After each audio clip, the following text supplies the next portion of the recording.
पाठ 7 सिकंदर के खाली हाथ एम्प्टी हैंड्स ऑफ अलेक्जेंडर। पाठ परिचय चैप्टर इंट्रोडक्शन। अपनी धन संपदा पर गर्व करना मूर्खता के अतिरिक्त और कुछ भी नहीं है। विश्व विजेता सिकंदर भी अपने साथ 1 रुपया तक नहीं ले जा सका था। आइए इस कहानी को पढ़कर जानें। विश्व विजेता बनने का ख्वाब पूरा कर सिकंदर महान खुशी खुशी अपने वतन लौट रहा था। सफलता का दर्प उसके चेहरे पर जगमगा रहा था। वह चाहता था कि शीर्घातिशीर्घ अपनी माँ के पास पहुंचे और जीता हुआ संपूर्ण साम्राज्य माँ के चरणों में समर्पित कर दे। यह उसका वादा था उस माँ से जिसे वो सबसे अधिक प्यार करता था। यह दुर्भाग्य ही था कि अपने वतन से महज 2 दिन की दूरी पर अचानक वह बीमार पड़ गया। बीमारी भी ऐसी वैसी मामूली नहीं बल्कि प्राणलेवा थी। वह खुदा को याद कर याचना करने लगा कि कम से कम घर तक वह उसे स्वस्थ और सुरक्षित पहुंचा दे। उसे यकीन था कि माँ की गोद में पहुंचकर वह मौत को परास्त कर देगा या फिर कुछ दिनों की मोहलत मांग लेगा। हताशा के पलों में उसे अपनी माँ की तमाम बातें याद आने लगीं।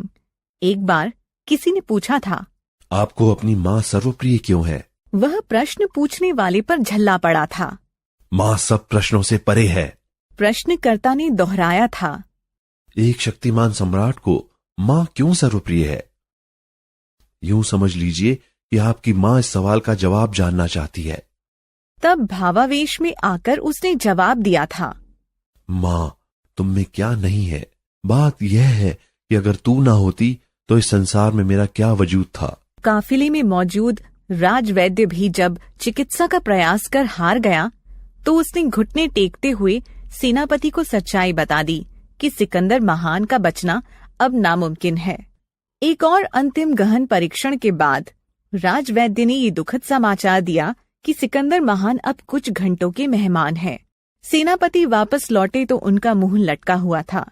सिकंदर बोला, सेनापति, मैंने राजवैद्य की सारी बातें सुन ली हैं। इतनी बेशुमार दौलत, इतने बड़े साम्राज्य की मिल्कियत भी मुझे चंद दिनों के लिए जीवित नहीं रख सकती। क्या फायदा ऐसी उपलब्धि का? सेनापति ने गर्दन झुकाते हुए कहा। सम्राट निराश ना हो, राजवैद्य ने अभी हथियार नहीं डाले हैं। सिकंदर मायूसी से बोला। सेनापति जी, झूठी तसल्ली मत दीजिए। सेनापति के पास इसके आगे कहने को कुछ नहीं था। सिकंदर ने कहा, कम से कम मेरी दूसरी ख्वाहिश पूरी कर दीजिए। सेनापति ने हाथ जोड़ते हुए पूछा। बताइए सम्राट, अवश्य करूंगा। मेरी वसीयत लिखिए। सिकंदर ने आदेश दिया। कागज कलम लेकर सेनापति तैयार हुआ। बताइए सम्राट। अचानक सिकंदर आसमान की ऊंचाइयों को घूरने लगा। आकाश का सोनापन उसकी विशाल आंखों में उतरने लगा। सेनापति उसके बोलने का इंतजार करने लगा। क्या लिखूं सम्राट? यही कि मरने के बाद मेरे दोनों हाथ कफन से बाहर रखे जाएं। सिकंदर ने गंभीर वाणी में कहा। हतप्रभ सेनापति उसकी बात का गूढ़ अर्थ समझने की चेष्टा करने लगा। क्षमा करें सम्राट, आपकी बात मेरी समझ में नहीं आई।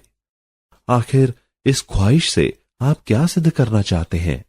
सिकंदर की आंखें डबडबा आईं। मेरा एक सपना था कि मैं विश्व विजेता बनूं और दुनिया की तमाम दौलत मेरे कदमों में हो।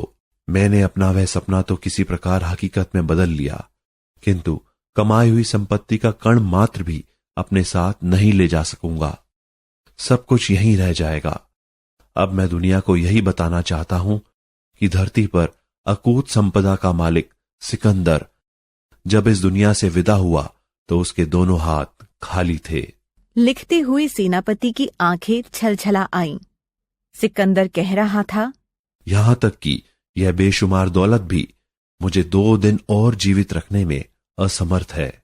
यह 2 दिन मैं सिर्फ इसलिए चाहता था कि अपनी मां के चरणों में सारा साम्राज्य समर्पित कर सकूं और उसकी गोद में सुकून से प्राण त्याग सकूं।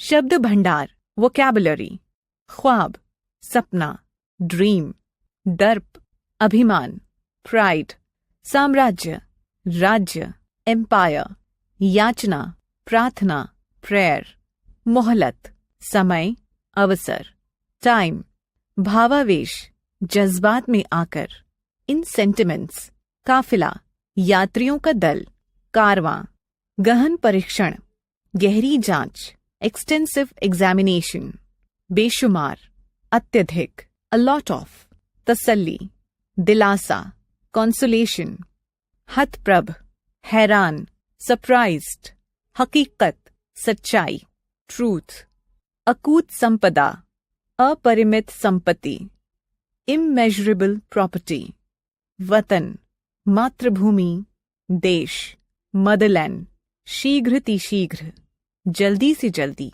एज सून एज पॉसिबल, प्राणलेवा, जान लेने वाला, फेटल, परास्त करना, हरा देना, टू डिफीट, प्रश्नकर्ता, प्रश्न पूछने वाला, क्वेश्चनर, वजूद, अस्तित्व, एग्जिस्टेंस, चिकित्सा, इलाज, ट्रीटमेंट, नामुमकिन, असंभव, इम्पॉसिबल, मिल्कियत, स्वामित्व, ओनरशिप, ख्वाहिश, इच्छा, विश, गूढ़ अर्थ, गहरा अर्थ, हिडन मीनिंग, कण मात्र, जरा सा भी, टाइनी पार्ट,